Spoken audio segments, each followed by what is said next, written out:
త్రిమూర్తుల వరముతోటి జన్మించి త్రిలోకాలు ఏలుతున్నవే చౌడమ్మ లోకాలు పూజించే తల్లి నీవమ్మ భక్తుల కష్టాలు తొలగించవమ్మా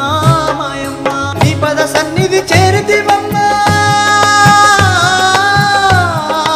అమ్మా మాయమ్మ చౌడమ్మ తల్లి నందవరంలో వెలసిన తల్లి చౌడమ్మ భక్తుల సల్లంగా చూసే